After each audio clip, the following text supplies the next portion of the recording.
ಜಗತ್ತಿನಲ್ಲಿ ಎಲ್ಲಾದ್ರೂ ಒಬ್ಬ ರಿಟೇಲ್ನೊಳಗ ತಗೊಂತಾನ, ಹೋಲ್ಸೇಲ್ನೊಳಗೆ ಮಾರ್ತಾನ ಅಂತ ಯಾರು ಇದ್ರ ರೈತ ಒಬ್ಬವನೇ. ರಿಟೇಲ್ ತಗೊಂಡು ಹೋಲ್ಸೇಲ್ಗೆ ಬರೋದು. ಕಳ್ಳಂದ್ರೆ ಯಾರು ಸರ್? ಅವ ಕಳ್ಳಂದ್ರೆ ಯಾರು? ಈಗ ನಾವೇನಂತೀವಿ, ಈಗ ನೀಡ್ಸನ್ನರ್ನಿಗೆ ಅಂಜಿ ಅಡಿಗೆ ಮಾಡೋದ್ ಬಿಟ್ರಂತೇನ? ಅವ ಹೆಂಗದನಪ್ಪ ಅಂತಂದ್ರೆ ಇತ್ತಾಗ ಬಡದ್ರ ಇಲ್ಲಿ ಬೀಳ್ತಾನ, ಜೋರ್ ಬಡ್ದಿಲ್ಲ, ಸುಮ್ಮನೆ ಇತ್ತಾಗ ಬಡದ್ರಪ್ಪ ಅಂದ್ರೆ ಈ ಕಡೆ ಬೀಳ್ತಾನ, ಈ ಕಡೆ ಬಡದ್ರ ಇತ್ತಾಗ ಬೀಳ್ತಾನ.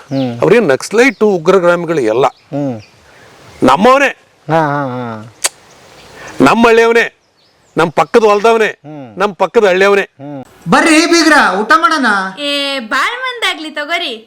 ನಿಮ್ಮ ಬಾಯಾರಿಕೆಯಿಂದ ಹಂಗ ಆಗ್ಲೇವಾ? ರೈತ ಬೆನ್ನೆಲುಬು ಅಂತೀವಿ, ಆದರ್ಶ ಬರೀ ಅವನ ಪಾಲಿಗೆ ಅಂತೀವಿ. ಉಳಿದದ್ದು ಎಲ್ಲವನ್ನೂ ಏನೇನು ಮಾಡ್ಬೇಕು ಅವನ್ನೆಲ್ಲ ಉಳಿದವ್ರು ಮಾಡೋದಕ್ಕೆ ಬಿಟ್ಬಿಟ್ಟಿದ್ದೀವಿ. ರೈತ ಒಬ್ಬನೇ ಅವನ್ನೆಲ್ಲ ಜವಾಬ್ದಾರಿ ನಾನೊಬ್ಬನೇ ಶುದ್ಧವಾಗಿರ್ಬೇಕು, ಲೋಕ ಎಲ್ಲ ಕೆಟ್ಟದಾಗೇ ಇರುತ್ತೆ. ಅವ್ನಿಗೆ ಎಲ್ಲಿದೆ ಹೇಳ್ರಿ? ಯಾವ ಆಫೀಸ್ಗೆ ಹೋದ್ರು, ಯಾವ ಕಚೇರಿಗೆ ಹೋದ್ರು, ಎಲ್ಲಿ ತೆರೆದ ಬಾಗಿಲಿದೆ, ಎಲ್ಲರೂ ಅವ್ನು ಕಿತ್ಕೊಂಡು ತಿನ್ನೋರು ಇದ್ದಾರೆ. ಇವನೊಬ್ಬನೇ ಸತ್ಯವಾಗಿರ್ಬೇಕಂತೆ, ಇವನೊಬ್ಬನೇ ಚೆನ್ನಾಗಿರ್ಬೇಕಂತೆ, ರೈತ ಒಬ್ಬನೇ ಆದರ್ಶವಾಗಿರ್ಬೇಕಂತೆ. ಇದು ಎಷ್ಟು ಸತ್ಯಕ್ಕೆ ದೂರವಾದ ಮಾತಿದೆ ಅಂತಂದ್ರೆ ಹೇಗೆ ಸಾಧ್ಯ? ಅದು ಇಲ್ಲ, ಸತ್ಯ ಸರ್. ತಾವೇನು ಹೇಳಕತ್ತೀವಿ 100% ಸತ್ಯ. ಅವನಿಗೆ ಇದನ್ನೆಲ್ಲ ಹೇಳೋದು ಬೇಡಪ್ಪ. ಈಗೇನಾಗಿದೆ, ಹೊಸ ಪೀಳಿಗೆ ಬರ್ತಾ ಇದೆ ಸರ್. ಈಗ ಪಾಪ ಎಲ್ಲಿ ಕೆಲಸ ಸಿಗ್ತಿಲ್ಲ, ಡಿಗ್ರಿಗಳು ನೋಡಿ ಹೊರಗಡೆ ಬರ್ತಾರೆ, ಸರ್ಟಿಫಿಕೇಟ್ ತೊಗೊಂಡು ದಿವಸ ಒಂದು ಆನಂದವಾಗಿರ್ತಂತೆ. ಮತ್ತೆ ಮರುದಿವಸ ಹೋಗ್ರಿ ಅವ್ನಿಗೆ ತಿಕ್ಕಾಕ್ ನಡೆದಿರ್ತ ಮನೆಗೆ, ಇಷ್ಟು ವರ್ಷ ಓದಿನಲ್ಲೋ ಮತ್ತೆ ಇನ್ನೇನು ಮಾಡೋದು ಅಂತ. ಆದರೂ ತಂದೆ ತಾಯಿ ಮೇಲೆ ಅವಲಂಬನ ಆಗಿರ್ತಾನೆ. ದುಡ್ಡು ಯಾರಿಗೆ ಬೇಡ, ಎಲ್ಲರಿಗೂ ಬೇಕು. ನೀವು ಹೇಳೋ ಮಂತ್ರ ಕೇಳಿಸ್ಕೊಂಡ್ರೆ ನನಗೂ ಖುಷಿ ಆಗ್ತಿದೆ. ಅದು ಪ್ರಾಕ್ಟಿಕಲ್ ಆಗಿ ಬರ್ತಿಲ್ಲ. ಅದೇ ಸರ್ ಸತ್ಯ. ಈಗ ತಾವೇನು ಹೇಳಿದ್ರಲ್ಲ, ರೈತ ಗೊಂದಲದಲ್ಲಿ ಅದಾನ.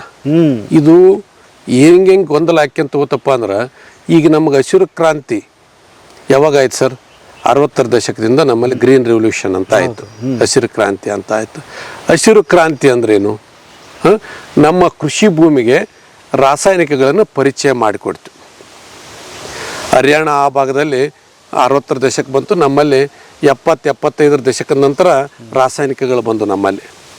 ಅಲ್ಲಿವರೆಗೆ ನಮ್ಮಲ್ಲಿ ಯಾವುದೇ ಫರ್ಟಿಲೈಸರ್ ಶಾಪ್ ಇರಲಿಲ್ಲ, ಯಾರು ಬೆನ್ನಿಗೆ ಟಾಕಿ ಹಾಕಿರಲಿಲ್ಲ. ಮೊನ್ನೇನು ಹಾಗಲಕಾಯಿ, ನಮ್ಮ ಚೌಳಿಕಾಯಿ ತಿಂದು ಸತ್ತು ಹೋದ್ನಲ್ಲ ಒಬ್ಬ ರೈತ, ಆತನ ಮಕ್ಕಳು ಸತ್ತೋದ್ರು, ಹೆಂಡ್ತಿ ಅವರು ಏನಾಯ್ತು ಗೊತ್ತಾಗಲಿಲ್ಲ, ದವಾಖಾನೆ ಸೇರಿಸಿದ್ರು ಅಂತಂದ್ರು. ಅಂದ್ರೆ ತನ್ನ ಹೊಲ್ದಾಗ ಬೆಳೆದಂಥ ಒಂದು ಚೌಳಿಕಾಯಿನ ಅವನು ಅವತ್ತು ಔಷಧಿ ಹೊಡಿತಾನೆ, ಅವನು ಹರ್ಕೊಂಬರ್ತಾನೆ, ಮನೇಲಿ ರಾತ್ರಿ ಪಲ್ಯ ಮಾಡ್ತಾನೆ, ಪಲ್ಯ ಮಾಡಿ ತಿಂದು ಬೆಳಗ್ಗೆನತ್ಲೆ ಇರೋಂಗಿಲ್ಲ, ಮಗಳು ಇರೋದಿಲ್ಲ, ಆ ರೈತನ ಸತ್ತೋಗಿರ್ತಾನೆ.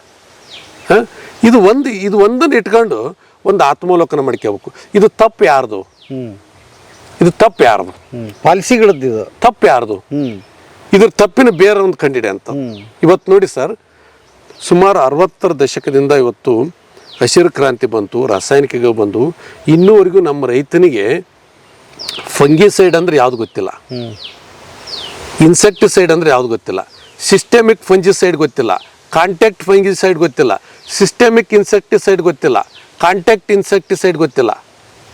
ಭಾಳ ಜನ ರೈತರಿಗೆ ಇವತ್ತು ಕಳೆನಾಶಕಗಳನ್ನು ಉಪಯೋಗ ಮಾಡ್ತೀವಿ, ಅದರಲ್ಲಿ ಸಿಸ್ಟೆಮಿಕ್ ಅರ್ಬಿಸೈಡ್ ಗೊತ್ತಿಲ್ಲ, ಕಾಂಟ್ಯಾಕ್ಟ್ ಅರ್ಬಿಸೈಡ್ ಗೊತ್ತಿಲ್ಲ. ಕೃಷಿ ಮಾಡ್ತಾ ಇದ್ದಾನೆ, ಅವನು ಕೃಷಿಕನೇ, ಅವನ ಆದಾಯದ ಮೂಲ ಕೃಷಿನೇ, ಬಟ್ ಇದೆಲ್ಲ ಗೊತ್ತಿಲ್ಲ. ಆದ್ರೆ ಇವತ್ತು ಆಧುನಿಕ ಕೃಷಿ ಅಂತ ಪರಿಚಯ ಮಾಡಿಕೊಡ್ತು. ಮತ್ತೆ ಅವನ ಶೋಷಣೆ ಅವನಿಗೆ ಗೊತ್ತಿಲ್ಲ. ಫರ್ಟಿಲೈಸರ್ ಶಾಪ್ಗೆ ಹೊಂಟಾನೆ, ಬಟ್ ನಾನು DAP ಅದಕ್ಕೆ ಹಾಕ್ಬೇಕು, DAP ಒಳಗೆ ಏನೈತಿ, ಅದರೊಳಗೆ P2O5 ಎಷ್ಟಿದೆ, ನೈಟ್ರೋಜನ್ ಎಷ್ಟಿದೆ, ಈ ಡೋಂಟ್ ನೋ.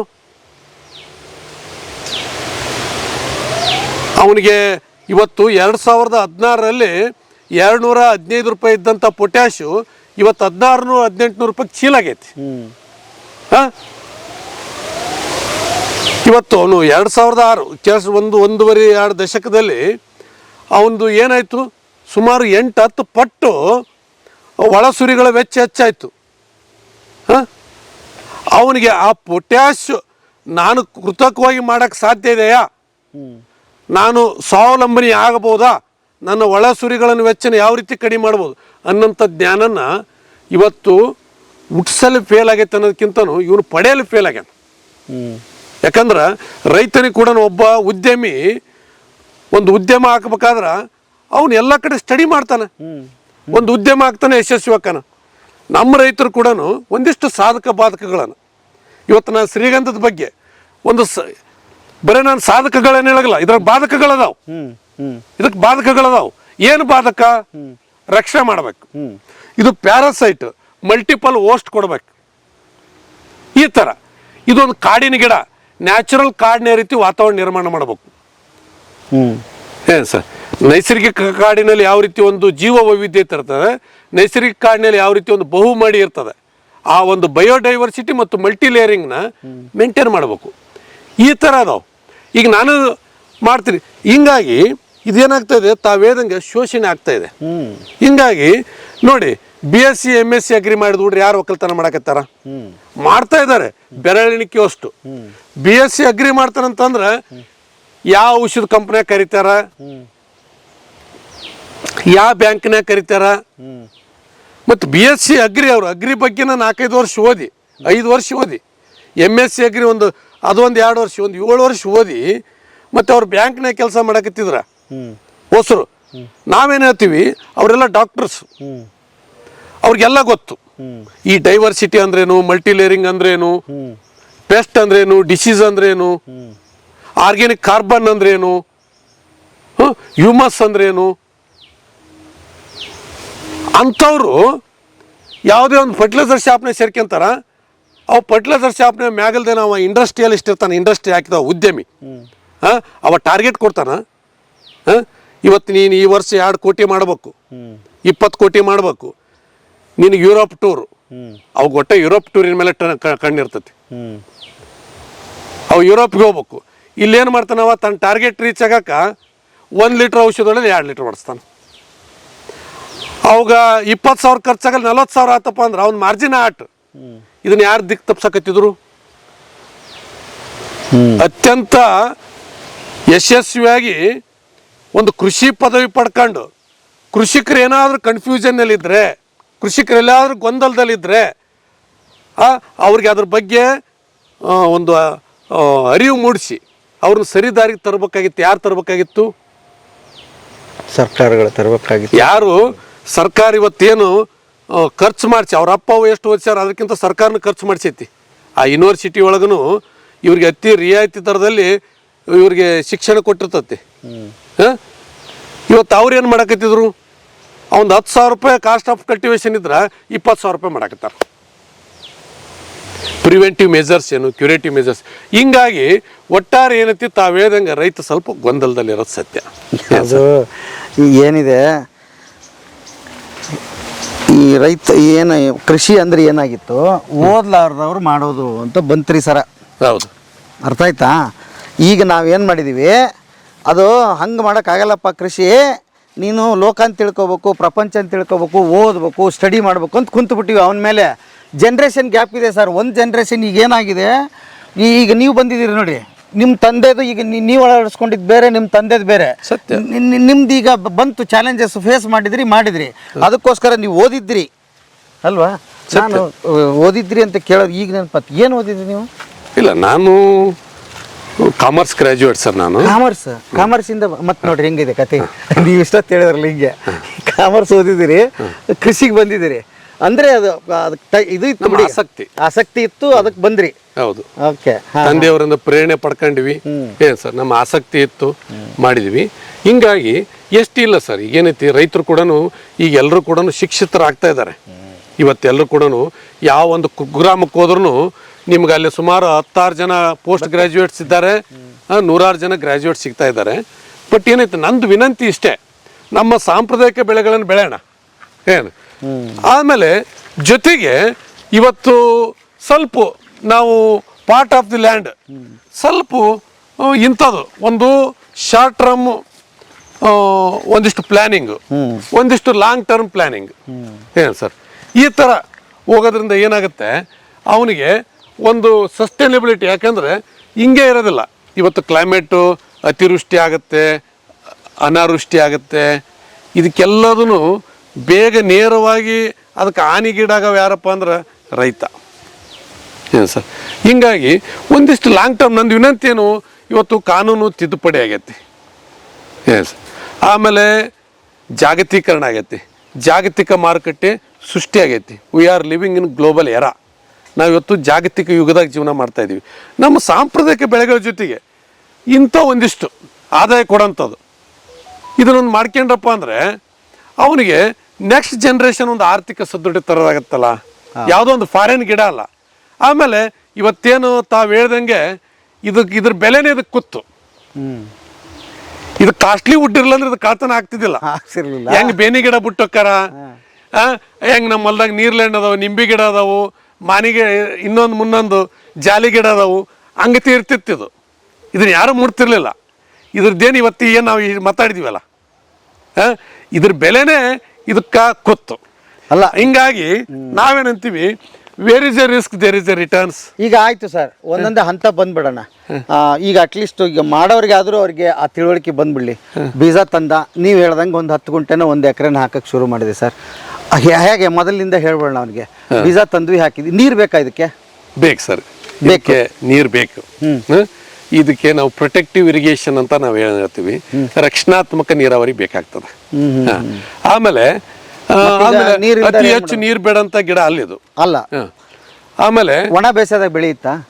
ಒಣ ಬೇಸಾಯದಲ್ಲಿ ಇದು ಬೆಳಿತದ. ನನ್ನಲ್ಲಿ ಬೆಳೆದಿದೆ, ತೋರಿಸ್ತೀನಿ. ಅದು ನಾನು ಹಾಕಿದ್ದಲ್ಲ, ಅದು ನ್ಯಾಚುರಲ್ ಆಗಿ ರೀಜನರೇಟ್ ಆಗಿರೋದು. ಇವತ್ತು ನಾನಷ್ಟೇ ಅಲ್ಲ, ನನ್ನಂಗೆ ಸುಮಾರು ಇವತ್ತು ನಿಮ್ಮ ಹೊಲದ ಬದುನ್ಯಾಗ ನೀವು ಹೋಗಿ ನೋಡ್ಕೊಂಡ್ರಪ್ಪ ಅಂದ್ರ ಸಹಜವಾಗೇ ಅಲ್ಲಿ ಶ್ರೀಗಂಧ ಬಿದ್ದು ನಾಡ್ತಿರ್ತದ. ನಮ್ಮ ಬೇಲ್ಯಾಗ, ಕಂಟ್ಯಾಗ, ಹಳ್ಳದ ದಂಡ್ಯಾಗ. ಸುಮ್ಮನೆ ನಾನು ಯಾವಾಗ ಒಂದಿಷ್ಟು ಫೀಲ್ಡ್ ವಿಸಿಟ್ ಏನೋ ಹೋಗಿರ್ತೀನಲ್ಲ, ಒಬ್ಬೊಬ್ರು ಬೇಲ್ಯಾಗ 50, 40, 60 ಸಹಜವಾಗಿ ಬಿದ್ದು ನಾಟ್ಯಾವ ಕಂಟೆಯಲ್ಲಿ. ಏನಿಲ್ಲ, ಬರ್ತದ. ಅದು ನ್ಯಾಚುರಲ್ ರೀಜನರೇಷನ್ ಅಂತ ಹೇಳ್ತೀವಿ. ಅದು ನನ್ನಲ್ಲಿ ಕೂಡ ಅದೇ ರೀತಿ ಬೆಳೆದಿದ್ದಾವೆ. ಬಟ್ ನಾವೇ ಒಂದು ಬ್ಲಾಕ್ ಪ್ಲಾಂಟೇಶನ್ ಮಾಡ್ಬೇಕಂತಂದ್ರೆ ಸ್ವಲ್ಪ ಅಟ್ಲೀಸ್ಟ್ ಒಂದು 2 ಎಕರೆ ಮಾಡ್ಬೇಕಾದ್ರೆ 1 ಇಂಚ್ ಆದ್ರೆ ನೀರು ಬೇಕು. 1 ಇಂಚ್ ಆದ್ರೆ 1 ಬೋರ್ ಇದ್ರೆ ಸಾಕು. ಹೌದು ಸರ್, ಹೌದು. ರಕ್ಷಣಾತ್ಮಕ ನೀರಾವರಿ. ಆಮೇಲೆ ಒಣ ಬೇಸಾಯದಲ್ಲಿ ಮಾಡ್ಬೋದು, ಆದ್ರೆ ಅವ್ರಿಗೆ ಬಲವಾದ ಇಚ್ಛಾಶಕ್ತಿ ಬೇಕು.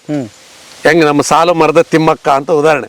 ಇವನ್ ಎದಕ್ಕೆ ನಮ್ಮಲ್ಲಿ ಯಾಕೆ ಅವ್ರನ್ನ ನಮ್ಮಲ್ಲಿ ಪ್ರಸ್ತಾಪ ಮಾಡ್ತಾರ, ಆ ಒಂದು ಉದ್ಯಾನವನಕ್ಕೆ ಹೆಸರಿಡ್ತಾರ, ಎದಕ್ಕಂದ್ರೆ ಅಟ್ಲೀಸ್ಟ್ ಇಂಥವ್ರ ಮುಖಾಂತರ ಒಂದಿಷ್ಟು ಸಾಧನೆಗಳನ್ನು ಪ್ರೇರಣೆ ಸಿಗಲಿ ಅಂತ. ಒಬ್ಬ ಸಾಲು ಮರದ ತಿಮ್ಮಕ್ಕ ಆಗ್ತಾಳ. ಇವತ್ತು ನಾವೇನಿಲ್ಲ, ಒಣ ಬೇಸಾಯದಲ್ಲಿ ಕೂಡ ಒಂದು ಗಡಿಗೆ ಹಾಕಿ, ಅದಕ್ಕೆ ಒಂದು ಸಣ್ಣ ತೂತ ಹಾಕಿ, ಒಂದು 10 ಲೀಟರ್ದ ಗಡಿಗೆ ಹಾಕಿ, ಒಂದು ಬ್ಯಾಸಿಗೆ ಒಳಗೆ ಒಂದು 2 ಬೆರೆ ತುಂಬಿಸಿದ್ರೆ ಸಾಕು.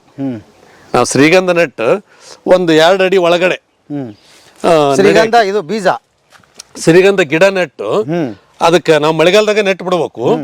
ಅದ್ರ ಪಕ್ಕಕ್ಕೆ ನಾವೇನು ಪಿಟ್ ತೆಗೆದಿರ್ತೀವಲ್ಲ, ಅದ್ರೊಳಗೆ ಒಂದು 10 ಲೀಟರ್ದು 10 ಅಥವಾ 15 ಲೀಟರ್ದು ಒಂದು ಬಿಂದಿಗೆಗೆ ಸಣ್ಣ ತೂತ ಹಾಕಿ ಅಲ್ಲಿಟ್ಟು ನಾವು ಬ್ಯಾಸಿಗೆ ಒಳಗ ಒಂದು 2 ಬೆರೆ ನೀರು ಹಾಕಿದ್ರೆ ಸಾಕು. ಅದು 2 ಫೀಟ್ ಹೈಟ್ ಕೆಳಗಡೆ ಇರ್ತದ. ಅಲ್ಲೇ ನಮ್ಗೆ ಆರ್ಗ್ಯಾನಿಕ್ ಕಾರ್ಬನ್ ಇರ್ತದ.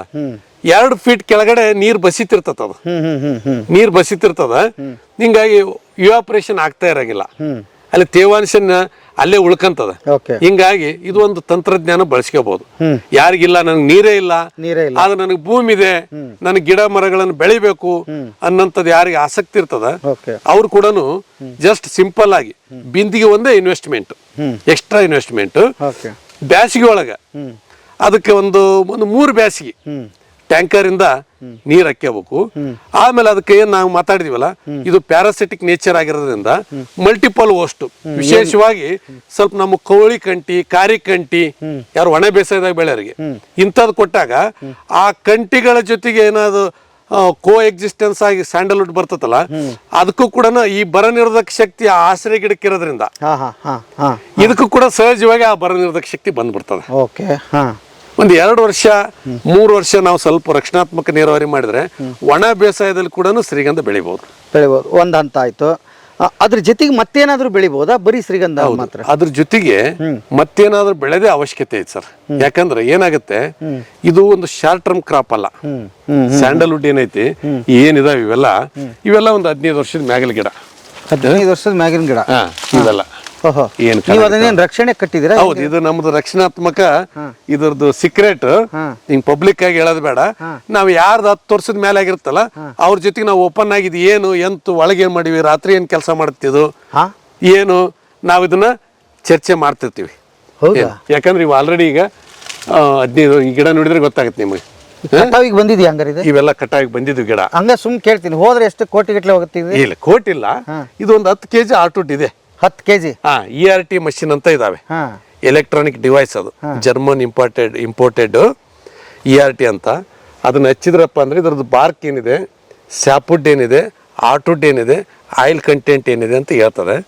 ಇದೆಲ್ಲ ಆಲ್ರೆಡಿ ಈಗ 4% ಆಯಿಲ್ ಕಂಟೆಂಟ್ ಇರ್ತಕ್ಕಂಥದ್ದು. 10 kg ಪ್ಲಸ್ ಆರ್ಟುಡ್ ಇರ್ತಕ್ಕಂಥ ಸರ್ಕಾರ ಲೆಕ್ಕ ಹಾಕಿದ್ರೆ 2,60,000. ಒಂದು ಗಿಡ ನಮಗೆ ಬೇಡ, ನಮ್ಮ ಲೆಕ್ಕ ಇಡೋಣ. ಹೋಲ್ಸೇಲ್ 26,000 ರೂಪಾಯಿ ಕೆಜಿ ಸರ್ಕಾರದ ಅದನ್ನೇ ಹಿಡಿಯೋಣ. 10,000 ರೂಪಾಯಿ ಕೆಜಿ ಇಡೋಣ, 10,000 ರೂಪಾಯಿ ಕೆಜಿ ಇಡೋಣ. ನಮ್ದು ಹೋಲ್ಸೇಲ್ ರೇಟ್ ಅಲ್ಲ. ರೈತ ಜಗತ್ತಿನಲ್ಲಿ ಎಲ್ಲಾದ್ರೂ ಒಬ್ಬ ರಿಟೇಲ್ ಒಳಗ ತಗೊಂತಾನ, ಹೋಲ್ಸೇಲ್ ಒಳಗ ಮಾರ್ತಾನ ಅಂತ ಯಾರು ಇದ್ರ ರೈತ ಒಬ್ಬವನೇ ರಿಟೇಲ್ ತಗೊಂಡು ಹೋಲ್ಸೇಲ್ಗೆ ಬರೋದು. ಹಿಂಗಾಗಿ ನಾವೇನ್ ಮಾಡಮ್ಮ, ರಿಟೇಲ್ ಲೆಕ್ಕ ಇಡೋದು ಬೇಡ, ಓಕೆ, ಹೋಲ್ಸೇಲ್ನಲ್ಲೇ ಮಾರಾರ ನಾವು. ಹಿಂಗಾಗಿ 26,000 ರೂಪಾಯಿ ಏನ್ ಇವತ್ತು ಕಾವೇರಿ ಎಂಪೋರಿಯಂ ಮಾರ್ತಾ ಇದೆ, 26,000 ರೂಪಾಯಿ ಕೆಜಿ ಸ್ಯಾಂಡಲ್ವುಡ್ ನ KSDL ಏನ್ ಮಾರ್ತಾ ಇದೆ, ಅದು ಅವ್ರ ರೇಟ್, ಅದು ರಿಟೇಲ್ ರೇಟ್. ನಮ್ದು 10,000 ರೂಪಾಯಿ ಕೆಜಿ. ಈಗ ಮತ್ತೆ 10,000 ರೂಪಾಯಿ ಕೆಜಿ ಇಂಟು ನಾನು 10 kg ಅಂತಾನೆ ಇಟ್ಕೊಂತೀನಿ. ಬೇಡ, ಇದ್ರ ಮೋರ್ ದೆನ್ ನಿಯರ್ಲಿ ಒಂದು 20 kg ಐತಿ. ಇದು 10 kg ಅಂತಾನೆ ಇಟ್ಕೊಳ್ಳೋಣ. ಇದರೊಳಗೆ ನಮ್ದು ಬಾರ್ಕ್ ಸ್ಯಾಪುಡ್ ಆರ್ಟುಡ್ ಒಂದು 20 kg ಮೇಲೆ ಐತಿ. 10 kg ಅಂತ ಇಟ್ಕೊಳ್ಳೋಣ, ಕಡಿಮೆ ಇಟ್ಕೊಳ್ಳೋಣ. ಇನ್ನೊಂದು 2 kg ಹೆಚ್ಚಿಗೆ ಬಂದ್ರೆ ಖುಷಿ ಆಗತ್ತ. 10 kg ಇಂಟು 10,000 ರೂಪಾಯಿ ಅಂತ ಇಟ್ಕೊಂಡ್ರೆ 1,00,000 ರೂಪಾಯಿ ಗಿಡ. ಸ್ವಲ್ಪ ಏನಂತಂದ್ರೆ ರಕ್ಷಣೆ ಒಂದು ಬೇಕು ಸರ್. ಅಲ್ಲ, ಈಗ ಇದನ್ನ ಅದೇ ಭಯ ಬಂತು ನನಗೆ. ಇದರಲ್ಲಿ ಏನೇನೋ ಸೀಕ್ರೆಟ್ ಇದಾವಂತಲ್ಲ, ಮತ್ತೆ ಮೇಂಟೈನ್ ಮಾಡಕ್ ಆಗ್ಲಾರ್ದಂತ ಏನ ಹಿಂಗೆ ಕೇಳಿಸ್ಕೊಂಡ್ಬಿಟ್ರೆ ಮತ್ತೆ ಈಗ ಅರ್ಧಂಬರ್ಧ ಮಾಹಿತಿ ಹೊತ್ತು ಕೈ ಬಿಡ್ತಾನತ್ತ, ಇಲ್ಲಿ ಏನೋ ಸೀಕ್ರೆಟ್ ಇದೆ ಅಂತ ಹೇಳಿ. ಹೌದೌದು. ಇಲ್ಲ, ನಮ್ಮಲ್ಲಿ ಇರ್ತಕ್ಕಂಥ ಸ್ಥಳೀಯ ವಸ್ತುಗಳನ್ನ ತಂದು ಮಾಡಿ ಇದನ್ನ ಮಾಡ್ಲಿಕ್ಕೆ ಸಾಧ್ಯ ಇದೆ. ಇದು ಬಹಳ ಶ್ರೀಮಂತರು ರೊಕ್ಕಿಷ್ಟ್ರೆ ಮಾಡ್ಬೇಕನ್ನೋದಿಲ್ಲ. ಸಹಜವಾಗಿ ನಮ್ಮ ಸಾಮಾನ್ಯ ರೈತರು ಕೂಡ ಈ ತಂತ್ರಜ್ಞಾನ ಮಾಡಲ್ಲ. ಅಲ್ಲ ಸರ್, ಈಗ ಇನ್ನೂ ಒಂದು ಪ್ರಯೋಗ ಮಾಡ್ಬಿಡ್ಲಿ ಬಿಡ್ರಿ. ಅವರು ಸುತ್ತಮುತ್ತಲವ್ರು ಎಲ್ಲರೂ ಒಂದೊಂದು ಎಕರೆ ಹಾಕೊಂಡ್ಬಿಡ್ಲಿ, ಒಂದು ಗುಂಪು ಮಾಡ್ಲಿ. ಹೌದು, ಹಂಗ ಈಗ ಒಬ್ಬರೇ ಮಾಡಿದ್ರೆ ಇದು ತೊಂದರೆ. ನೀವು ಹೇಳೋದು ಸುತ್ತಮುತ್ತಲವ್ರು ಸೇರಿ ಒಂದು 8-10 ಜನ ರೈತರು ಒಂದೊಂದು ಎಕರೆ ಸರ್, ಒಂದು ಎಕರೆಗೆ ನೀವೇ ಹೇಳಿದ ಪ್ರಕಾರ 3-4 ಕೋಟಿ ಬರ್ತಂದ್ರೆ ಮಾಡ್ತೀವಿ ಸರ್. ಎಲ್ರಿಗೂ ದುಡ್ಡು ಬೇಕು, ನಮ್ಗೆ ಬೇಡ ಅಂತ ಇಲ್ಲ. ಪ್ರಾಬ್ಲಮ್ ಏನಾಗಿದೆ, ತಾವೇನಂದ್ರಿ ನೋಡಿ, ಯಾಕೆ ನಾವೊಂದು 8-10 ರೈತರು ಕೂಡಿ ಒಬ್ಬೊಬ್ರು 1 ಎಕರೆ, ಒಬ್ಬೊಬ್ರು 20 ಗುಂಟೆ, ಅರ್ಧ ಎಕರೆ, 10 ಗುಂಟೆ, ಒಂದು 20 ರೈತರು ಒಂದ್ ಕಡೆ ನಾವು ಮಾಡೋದ್ರಿಂದ ಏನಾಗುತ್ತೆ, ಇದೊಂದು ಒಳ್ಳೆ ಕಾನ್ಸೆಪ್ಟ್ ಸರ್. ಏನಾಗುತ್ತೆ, ಅಲ್ಲಿ ಒಂದು ಸೋಷಿಯಲ್ ಫೆನ್ಸಿಂಗ್ ಆಗುತ್ತೆ, ಸಾಮಾಜಿಕ ಬೇಲಿ ಅಂತ ಕರಿತೀವಿ. ಅಂದ್ರೆ ಅದು ಒಬ್ಬನೇ ಕಾಯ್ತಾ ಇಲ್ಲ, ಸುಮಾರು 20 ಕುಟುಂಬಗಳು ಕಾಯಕತ್ತಾವ, ಒಂದು ಕ್ಲಸ್ಟರ್ ಅಂತ. ಇದು ಒಂದು ಸೋಷಿಯಲ್ ಫೆನ್ಸಿಂಗ್ ಆಗೋದ್ರಿಂದ ರಕ್ಷಣೆ ಇನ್ನೂ ಸರಾಗವಾಗಿ ಆಗುತ್ತೆ. ಯಾಕಂದ್ರೆ ಒಬ್ಬವನ ಹತ್ರ ಒಂದು 2 ನಾಯಿ ಇಟ್ಕೊಂಡ್ರೆ ಒಂದು 20 ಕುಟುಂಬ ಒಂದ್ ತಲೆ ಮಾಡಿದ್ರಂತಂದ್ರೆ ಸುಮಾರು ಒಂದು 40 ನಾಯಿ ಒಂದ ತಲೆ, ಒಂದು ಆರ್ಮಿನೇ ಕ್ರಿಯೇಟ್ ಆಗಿಬಿಡ್ತೈತೆ ಅಲ್ಲಿ. 40 ನಾಯಿ ಮುದಳು ಹುಂಡು, 40 ನಾಯಿ ಒಮ್ಮಕ್ಲೆ ಅವು ಅಂದ್ಬಿಟ್ರೆ ಅವ ಕಳ್ಳ ಅಪ್ಪಿ ತಪ್ಪಿನು ಹಂಗಾಸಿ ಏನೋ. ಕಳ್ಳ ಅಂದ್ರೆ ಯಾರು ಸರ್? ಅವ ಕಳ್ಳ ಅಂದ್ರೆ ಯಾರು? ಈಗ ನಾವೇನಂತೀವಿ, ಈಗ ನೀಡ್ಸನರ್ನಿಗೆ ಅಂಜಿ ಅಡಿಗೆ ಮಾಡೋದ್ ಬಿಟ್ರಂತೇನ, ಅಂಜಿ ಅಡಿಗೆ ಮಾಡೋದು. ಕಳ್ಳ ಅಂದ್ರೆ ಯಾರು? ಈಗ ಮೊನ್ನೆ ಇಲ್ಲೇ ನಮ್ಮ ಲಿಂಗನ ಬಂಡಿ ಹತ್ರ ಉಡಿಯೋದಾರ ಅಂತಂದು ಬಹಳ ಒಳ್ಳೆ ಪ್ರಗತಿಪರ ರೈತರು ನಿಂಬೆ ಅದು ಬೆಳಿತಾರ. ಕಳ್ಳರು ನಮ್ಮ ಬಸಣ್ಣ ಅಂತಂದು ಇನ್ನೊಬ್ಬತ್ತ ನಮ್ಮ ಅರ್ಜುನ್ ಅಂತ ಫೋನ್ ಮಾಡಿದ್ರು, ಇಲ್ಲ ಸರ ಶ್ರೀಗಂಧ ಕಳ್ಳರನ್ನ ಇಲ್ಲಿ ಹಿಡಿದು ಕುಂದರ್ಸಿವಿ ಅಂತ ಅಂದು. ಅವ್ರು ಶ್ರೀಗಂಧ ಕಳ್ಳರ ಇಲ್ಲಿ ಏನೇನೋ ಹೇಳಕತ್ತಾರ, ಮಲ ಬೇಟೆ ಆಡಕ್ ಬಂದೀವಿ ಅನ್ನಕತ್ತಾರ, ಅದಿದು ಅಂತಂದು ಕೂರ್ಸಿವಿ ಅಂತಂದ್ರು. ಮತ್ತೆ ನಾನು ಇಮಿಡಿಯೇಟ್ ಹೋದ್ರಪ್ಪ ಅಂತಂದ್ರೆ ಏನು ಅವನಿಗೆ ಅವ ಹೆಂಗದನಪ್ಪ ಅಂತಂದ್ರೆ ಇತ್ತಾಗ ಬಡ್ದ್ರ ಇಲ್ಲಿ ಬೀಳ್ತಾನ, ಜೋರ್ ಬಡ್ದಿಲ್ಲ, ಸುಮ್ಮನೆ ಇತ್ತಾಗ ಬಡ್ದ್ರಪ್ಪ ಅಂದ್ರೆ ಈ ಕಡೆ ಬೀಳ್ತಾನ, ಈ ಕಡೆ ಬಡ್ದ್ರೆ ಇತ್ತಾಗ ಬೀಳ್ತಾನ. ಅವ್ರೇನು ನಕ್ಸಲೈಟು ಉಗ್ರಗಾಮಿಗಳು ಎಲ್ಲ ನಮ್ಮವನೇ, ನಮ್ಮ ಹಳ್ಳಿಯವನೇ, ನಮ್ಮ ಪಕ್ಕದ ಹೊಲ್ದವನೇ, ನಮ್ಮ ಪಕ್ಕದ ಹಳ್ಳಿಯವನೇ. ಏನ್ ಸರ್, ಈಗ ಅದ ನಾನು ಹೇಳ್ತಿರ್ತೀವಿ ಇದನ್ನೊಂದು ಈ ಸಹಜವಾಗಿ ನಮ್ಮ ಗೆಳೆಯರು ನಮ್ಮ ಲೈಕ್ ಮೈಂಡೆಡ್ ನಮ್ಮ ಚಾಯ್ ಪೆ ಚರ್ಚೆ ನಡೀತಿರ್ತೈತಿ ಇಲ್ಲಿ ಫ್ರೀಕ್ವೆಂಟ್ ಆಗಿ. ಅವಾಗ ಹೇಳ್ತಿರ್ತೀನಿ, ಈಗ ನಿಮ್ಮ ಸರ್ ಹೊಲ್ದಾಗ ಶ್ರೀಗಂಧ ನಾಟ್ಯಾವ, ಬಾಯಿ ದಂಡ್ಯಾಗೋ ಬದುನ್ಯಾಗೋ ನಾಟ್ಯಾವ. ಅವಾಗ ಕಳ್ಳ ಏನು ಮಾಡ್ತಾನ, ರಾತ್ರಿ ಕಟ್ ಮಾಡ್ತಾನ, ಕಟ್ ಮಾಡಿ ಅದನ್ನ ಎಲ್ಲಿ ಮುಟ್ಟಿಸ್ಬೇಕು ಬಿಟ್ಟು ಅಡ್ಡ ದುಡ್ಡು ಅವನಿಗೆ ಕುಡಿಯೋದು ತಿಂದು ಕೆಕ್ಕಿ ಹೊಡೆದು ಬಿಡವ ಏನು ಅಷ್ಟೇ. ಅಷ್ಟೇ. ಅವೇನು ದೊಡ್ಡ ಶ್ರೀಮಂತ ಆಗವಲ್ಲ. ಅದನ್ನೇನು ಕಲೆಕ್ಟ್ ಮಾಡ್ತಾರ ಅದೊಂದು ಚಾನಲ್ ಐತಿ, ಅವ ಶ್ರೀಮಂತ ಆಗ್ತಾನ. ಅವ ರಾತ್ರಿ ಕಳು ಮಾಡ್ಯಾನ ದಣಿಯರ್ ಹೊಲ್ದಾಗ, ಕಳು ಮಾಡ್ಯಾನ. ಕಳು ಮಾಡಿ ಮುಂಜಾನೆ ಎದ್ದು ದಣಿಯರು ಹಿಂಗೆ ಬರಾಕತ್ತೀರಿ, ದಣಿಯರು ನೀವು ಹಿಂಗೆ ಬರಾಕತ್ತೀರಿ, ನಿಮ್ಮ ಎದುರು ಅವ ಕಳು ಮಾಡಿದ ಹುಡುಗನು ಬರಾಕತ್ತಾನ. ಯಥಾ ರೀತಿ ಬರಾಕತ್ತಾನ ಅವ, ನೀವೇ ಯಥಾ ರೀತಿ ಹೊಂಟ್ರಿ. ಅವಾಗ ನಿಮ್ಮ ನೋಡಿಬಿಡ್ತಾನ ಅವ. ದಣಿಯರ ನಮಸ್ಕಾರ ಅಂತ ಹೇಳ್ತಾನ ಅವ.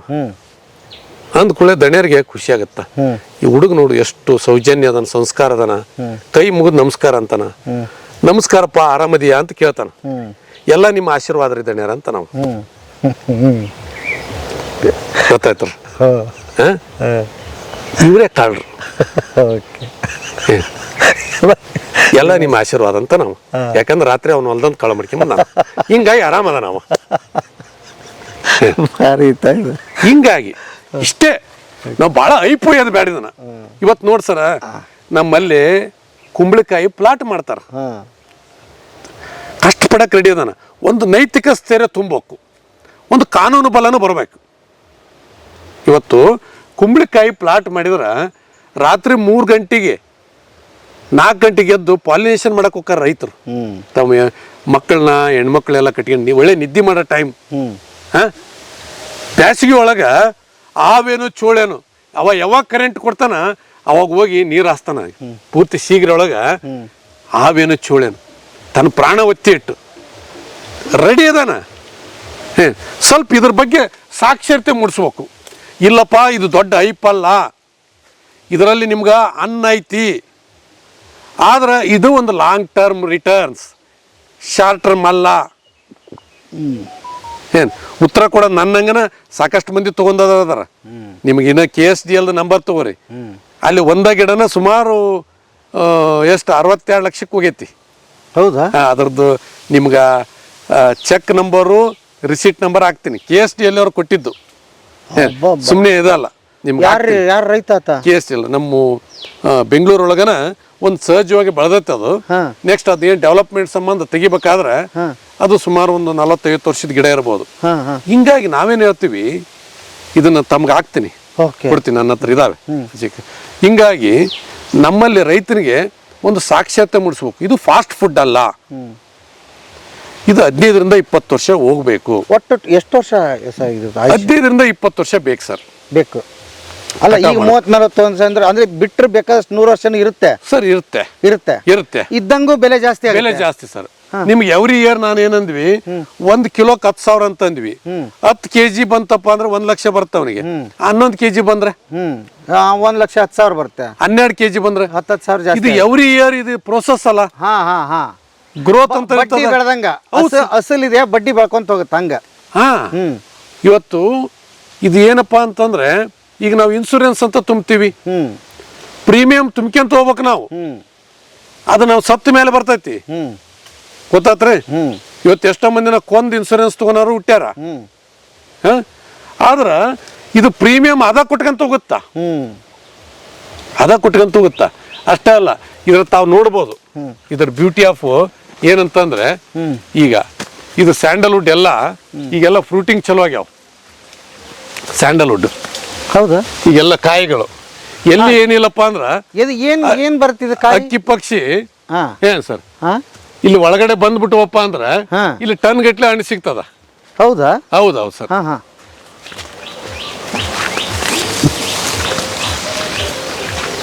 ಇಲ್ಲಿ ಏನಿಲ್ಲ, ನಮ್ಮೆಲ್ಲ ಬಿಸಿಲ್ನಾಡು ಸರ್. ಇಲ್ಲಿ 550 ಮಿಲಿಮೀಟರ್ ಎನ್ಯುವಲ್ ರೈನ್ಫಾಲ್. ಏನ್ ಸರ್, ಹಿಂಗಾಗಿ ಇವೆಲ್ಲ ಮಧ್ಯದಾಗ ಏನ್ ಸರ್ ತಿಂದ್ಬಿಡ್ರಿ, ನಿಮ್ಗೆ ಡೈಜೆಷನ್ ಹೊಟ್ಟಿ ಚೆನ್ನಾಗಿರ್ತದ, ಆರಾಮಾಗಿರ್ತದ. ಏನು ಡೈಜೆಷನ್ ಎಸಿಡಿಟಿ ಏನ್ ಹಾಕಿರ್ತತೆ, ಇದು ದೊಡ್ಡ ಮದ್ದು ಇದು. ಹೌದು, ಪಾನ್ ಮಸಾಲ ಅಂತಾನೆ ಇದೆ ಹೆಸರು. ಪಾನ್ ಮಸಾಲ. ಹಾ ಸರ್, ಎಲ್ಲ ಇಲ್ಲೇ ಅದಾವ ಸರ್. ಕಿಡ್ನಿ ಸ್ಟೋನ್ಗೆ ಇಲ್ಲೇ ಐತಿ, ಬ್ರಯೋಫಿಲಮ್ ಅಂತಂದು. ಹಿಂಗಾಗಿ ರೈತನ ಬದುಕು ಅದ್ಭುತ ಬದುಕು. ಆಕ್ಚುಲಿ ಇವತ್ತು ಅಗದಿ ಖುಷಿಯಾಗಿರೋಂಥ ಬದುಕಿದು. ಇದೆಲ್ಲ ಕಿಡ್ನಿ ಸ್ಟೋನಿಗೆ ಏನ್ ಸರ್, ಇದು ಒಳ್ಳೆ ಬ್ರಯೋಫಿಲಮ್ ಸಹಜವಾಗಿ ಎಲ್ಲರ ತಲೆಯಿಂದ ಬೆಳಿತೈತಿ. ಇದು ಸುಮ್ಮನೆ ಎಲೆ ತಿಂದ್ರೆ ಸಾಕು. ಹೌದು ಹೌದೌದು. ಏನು ರಾತ್ರಿ ಮಳೆ ಬಂದೈತಿ ಎಲ್ಲಿ ಸ್ವಚ್ಛ ಐತಿ ಸ್ವಲ್ಪ ಮರಿಸಿ ತಿಂದ್ಬಿಡ್ರಿ. ಏನಂತಾರೆ ಇದಕ್ಕೆ? ಬ್ರಯೋಫಿಲಮ್ ಅಂತ ಕನ್ನಡದೊಳಗೆ ಕಾಡು ಬಸಳೆ ಅಂತ ಕರಿತಾರೆ ಸರ್. ಕಾಡು ಬಸಳೆ ನೋಡ್ರಿ ಎಲ್ಲ ಈ ಔಷಧನೇ ಇಲ್ಲೇ ಐತಿ. ಹಿಂದೆಲ್ಲ ಸರ್ ಇಲ್ಲಿ ನೋಡ್ರು ಇದೆಲ್ಲ ಕಾಡು ಬಸಳೆ. ಎಲ್ಲಿದ್ದು ನಿನ್ನೆ ಏನು ಹಿಂದೆಲ್ಲ ಹಿರಿಯರು ನೂರಾರು ವರ್ಷ ಬದುಕಿದ್ರು. ಯಾವ್ದು ಮೆಡಿಕಲ್ ಸ್ಟೋರ್ ಇದ್ವಾ, nursing home, 100 bed 200 bed 1000 bed hospital, ಯಾವ ಬೆಡ್ನು ಖಾಲಿ ಇಲ್ಲ. ಹಾಸ್ಪಿಟಲ್ ಉದ್ಘಾಟನೆ ಆಗತ್ತೆ ತುಂಬಿಡ್ತಾವ. ಅಲ್ಲ ಸರ್, ನಂಗೆ ಒಂದು ಪ್ರಶ್ನೆ ಕಟ್ತದೆ. ಈಗ ನಿಮ್ದು ದಾಳಿಂಬೆ ಹೋಯ್ತು, ಇದು ಸುಮಾರು ಎಷ್ಟು ಎಕರೆ? 70 ಎಕರೆನಾ ಇದು? ಹೌದೌದು ಸರ್. 70 ಎಕರೆನಲ್ಲಿ ಇದು ನಿರ್ಮಾಣ ಆಗಕ್ಕೆ 15 ವರ್ಷ ಬೇಕಾಯ್ತಾ? ಹೌದೌದು, ಇದು ಕಂಟಿನ್ಯೂಸ್ ಆಗಿ ಹೊಂಟೈತೆ ಸರ್ ಇವೆಲ್ಲ. ಅಂದ್ರೆ ಹೋದ ತಕ್ಷಣ ನೀವು ಮೊದಲು ಡಿಸೈಡ್ ಮಾಡಿದ್ದೇನು? ಈಗ ಒಂದು ಪ್ರಶ್ನೆ ಬರ್ತು, ಇದು ಅಂತೂ ಹೋಯ್ತಪ್ಪ, ಒಂದು ಬೆಳೆ ಸಂಪೂರ್ಣ ಹೋಯ್ತು. ಹೌದೌದು. ಹೊಸದು ಮತ್ತೆ ಶುರು ಮಾಡಿದ್ರಿ. ನಿಮ್ಗೆ ಅವಾಗ ಏಜ್ ಎಷ್ಟು? ನೀವೇ ತಾನೇ ಇದನ್ನ ಮಾಡಿದ್ದು ಅಥವಾ ತಂದೆ? ದಾಳಿಂಬೆ ಅಂದ್ರೆ ರಮೇಶ್ ಬೊಳ್ಳೊಟ್ಟಿಗೆ, ಹಾ. ಇದು ಶ್ರೀಗಂಧ ಅಂದ್ರೆ ರಮೇಶ್ ಬೊಳ್ಳೊಟ್ಟಿಗೆ, ದಾಳಿಂಬೆ ಅಂದ್ರೆ ದೇವೇಂದ್ರಪ್ಪ ಬೊಳ್ಳೊಟ್ಟಿಗೆ. ಹಾ, ಅಲ್ಲಿಂದ ಹಂಗೆ ಬಂತಲ್ಲ ಅದು ಬದಲಾವಣೆ. ಮೊದಲು ಇದನ್ನ ಹೇಗೆ ಆಗ್ಬೇಕಂತ ಕನಸ್ಕೊಂಡಿದ್ರಿ? ಹೆಂಗ್ ಶುರು ಮಾಡಿದ್ರಿ ಸರ್? ಇದು ನನಗೆ ಸ್ಫೂರ್ತಿ ಕೊಟ್ಟಿದ್ದು. ಇದು ನನಗೆ ಸ್ಫೂರ್ತಿ ಕೊಟ್ಟಿದ್ದು ಏನಪ್ಪಾ ಅಂದ್ರೆ, ನಾವೆಲ್ಲ ಇಲ್ಲಿ ಹಳ್ಳದಾಗೆಲ್ಲ ಅಡ್ಡಾಡಿದ್ರಿ. ಇಲ್ಲೇ ಒಂದು ಮಕ್ಕಳ ಹಳ್ಳ ಅಂತ ಬರ್ತತೆ, ನಮ್ಮ ಇಲ್ಲೇ ಮುದೇನೂರ್ ಅಂತ ಬರ್ತದ, ಇಲ್ಲೇ ನಮ್ಮ ಲೋಕಲ್ ಇಲ್ಲಿ ಎರೆ ಹಂಚಿನಾಳ್ ಅಂತ ಬರ್ತದೆ. ಈ ತರ ಈ ಬಳಗೇರಿ ಅಂತ ಬರ್ತದೆ, ಇಲ್ಲಿ ಸಂಗನಾಳ ಹಳ್ಳ ಅಂತ ಬರ್ತದೆ. ಈ ತರ ಈಗಾದರೂ ನೀವು ಅಲ್ಲಿ ಹೋದ್ರೆ ಅದ್ಭುತ. ಈ ಕಡೆ ಒಂದು 1000 ಗಿಡಗಳು ಶ್ರೀಗಂಧ ಅದಾವ, ಈ ಕಡೆ ಒಂದು 1000 ಗಿಡಗಳು ಶ್ರೀಗಂಧ ಅದಾವ. ನೀವು ಲೆಕ್ಕ ಹಾಕ್ರಿ. ಈಗ ನಾವೇನ್ ಇವತ್ತು ಅದ್ರದ್ದು ಆರ್ಥಿಕ ಬೆಲೆ ಎಲ್ಲ ನಾವು ಮಾತಾಡಿದೀವಲ್ಲ, ಒಂದ್ ಗಿಡಕ್ಕೆ ಇಷ್ಟ ಆಗತ್ತಂದ್ರ ಆಗ ಲೆಕ್ಕ ಹಾಕ್ರಿ ನೀವು. ಈ ಕಡೆ 1000 ಗಿಡ, ಈ ಕಡೆ 1000 ಗಿಡ, ಈಗಾದ್ರೆ ಅದು ನಮಗೆ ಪ್ರೇರಣೆ ಕೊಡ್ತು. ಓ, ಇಲ್ಲಿರ್ತಕ್ಕಂಥ ಮಣ್ಣು ನೀರು ಅವಗುಣಕ್ಕ ಇದು ಸಹಜವಾಗಿ ಬರ್ತದೆ. ಆಮೇಲೆ ಇದು ಏನು ಸಹಜವಾಗಿ ಏನು ಬಂದೈತಲ್ಲ, ಇದು ಯಾವುದು ನಾಯಿ ಗಂಧ ಅಲ್ಲ. ನಾಯಿ ಗಂಧ ಬೇರೆ ಇದೆಯಾ? ನಾಯಿ ಗಂಧ ಅಂತ ಅಂದ್ರೆ ಈಗಾದ್ರೆ ನಮ್ಮ ಹಳ್ಳಿಯಾಗ ಹೋಗ್ರಿ ನೀವು, ಇದು ನಾಯಿ ಗಂಧ ರೀ ಅಂತಾರ. ಅಂದ್ರೆ ಇನ್ನೂವರೆಗೂ ಇದು ಜಗತ್ತಿನಲ್ಲೇ ಉತ್ಕೃಷ್ಟ ಮಟ್ಟದ ಶ್ರೀಗಂಧ, ಸ್ಯಾಂಟಲಮ್ ಆಲ್ಬಮ್. ಇದಕ್ಕೆ ಇವತ್ತು ವರ್ಲ್ಡ್ ಮಾರ್ಕೆಟ್ನೊಳಗೆ ಏನಂತಾರೆ, ಈಸ್ಟ್ ಇಂಡಿಯನ್ ಸ್ಯಾಂಡಲ್ವುಡ್ ಅಂತ ಕರೀತಾರೆ, ಕ್ವೀನ್ ಆಫ್ ಸ್ಯಾಂಡಲ್ವುಡ್ ಅಂತ ಕರೀತಾರೆ ಇದಕ್ಕೆ. ಆದ್ರೆ ನಮ್ಮಲ್ಲಿ ರೈತರಿಗೆ ಒಂದ್ ಗಿಡ ಲಕ್ಷಾನ್ಗಟ್ಲೆ ಬೆಲೆ ಬಾಳಂತದಕ್ಕ ಏನಂತ ಕರೆಯಕತ್ತೀವಿ? ನಾಯಿ ಗಿಡ. ಮತ್ತೆ ಅರಣ್ಯ ಇಲಾಖೆ ಏನ್ ಮಾಡಕತ್ತೈತಿ, ವಿಶ್ವವಿದ್ಯಾಲಯಗಳು ಏನ್ ಮಾಡಕತ್ತವು, ಕೃಷಿ ವಿಜ್ಞಾನ ಕೇಂದ್ರಗಳು ಏನ್ ಮಾಡಕತ್ತವು, 1000 ಮಂದಿ ಇವತ್ತು ಎಲ್ಲ ಅದಾರಲ್ಲ, ಅವ್ರ ಕಾರ್ ಏನು, ಜೀಪ್ ಏನು, ಟೇಬಲ್ ಏನು, ಚೇರ್ ಏನು, ಫ್ಯಾನ್ ಏನು, AC ಏನು, ಏನಾಗಕತ್ತೈತಿ? ಒಬ್ಬ ರೈತನಿಗೆ ಅಟ್ಲೀಸ್ಟ್ ನಿನ್ನ ಬದುವಿನಾಗ ಏನು ಬೆಳೆದೈತಿ, ನಿನ್ನ ಹೊಲ್ದಾಗ ಏನು ಬೆಳೆದೈತಿ, ಅದು ನಾಯಿಗಂಧಲ್ಲಪ್ಪ. ಅದು ಜಗತ್ತಿನಲ್ಲಿ ಉತ್ಕೃಷ್ಟ ಮಟ್ಟದ್ದು, ಅತ್ಯಂತ ಬೆಲೆ ಬಾಳಂಥದ್ದು, ಅತ್ಯಂತ ಯಥೇಚ್ಛವಾಗಿ ಔಷಧೀಯ ಮತ್ತು ಸುಗಂಧದ ಗುಣ ಉಳ್ಳಂಥ ಶ್ರೀಗಂಧ ಅಂತಂದು ಹೇಳಿ, ಇದು ನಿನಗೆ ಮುಂದೆ ನಿನ್ನ ಮನೆಗೆ ಏನಾದರೂ ಆರ್ಥಿಕಕ್ಕೆ ಅನುಕೂಲ ಆಗುತ್ತಾ? ಅದಕ್ಕೆ ನೀ ಏನೂ ಮಾಡಬೇಡ, ಬೇಲಿ ಹಾಕಬೇಡ, ಕ್ಯಾಮ್ರಾ ಇಡಬೇಡ, ಸೆನ್ಸಾರ್ ಇಡಬೇಡ, ಏನು ಮಾಡಿ, ನೀನು ಬೇಲಿಯಾಗೇನು 10 ಗಿಡ ಅದಾವಲ್ಲ, ನೀನು ರಿಸರ್ವ್ ಮುಳ್ಳು ಏನದಾವಲ್ಲ, ಜಾಲಿ ಮುಳ್ಳು, ಕಂಟಿ, ಕೌಳಿ, ಕಾರಿ ಏನದಾವು, ಅವನು ದಪ್ಪನಾಗ ಬಡ್ಡಿಗೆ ಒಗೆದು ಬಿಡು. ಅದ್ರ ಮೇಲೆ ಹಿಂಗತಿ ಬಳ್ಳಿ ಹಬ್ಬತಾವು. ಎಲ್ಲ ಬಳ್ಳಿ ಹಬ್ಬಿತಪ್ಪ ಅಂದ್ರೆ ಕಳ್ಳಗೆ ಸಹಜವಾಗಿ ಬಂದು ಹಿಂಗೆ ಕಟ್ ಮಾಡೋಕ್ಕಾಗಲ್ಲ. ಅವ ರಾತ್ರಿ 12ಕ್ಕೂ 1ಕ್ಕೆ ಬಂದು ಆ ಬೇಲಿ ಕಿತ್ತಬೇಕು. ಅದ್ರಾಗ ಆವೇಸು, ಚೋಳೇಸು, ಶ್ರಮಜೀವಿ ಇರಗಲ್ಲ, ಅವನಿಗೆ ಕಿತ್ತಕ್ಕೆ ಆಗೋದಿಲ್ಲ. ಕಿತ್ತತ್ಲೆ ನೀನು ನಾಯಿ ಇರ್ತಾವು, ನಿಮ್ಗಾರ ಎಚ್ಚರ ಆಗತ್ತಾ? ಅಥವಾ ಆವು ಚೋಳ ಕಡ್ದು ಬೀಳ್ತಾನ? ಎಟ್ಲೀಸ್ಟ್ ನಿನ್ನ ಬದುನಾಗಿದ್ದಿದ್ದು ಒಂದಿಷ್ಟು ಏನು ಮಾಡೋದು ಬೇಕಾಗಿಲ್ಲ, ಕಂಟಿ ಅದಾವಲ್ಲ, ಕಂಟಿ ಕಡ್ದು ದಪ್ಪನಾಗ ಒಗೆದು ಬಿಡು.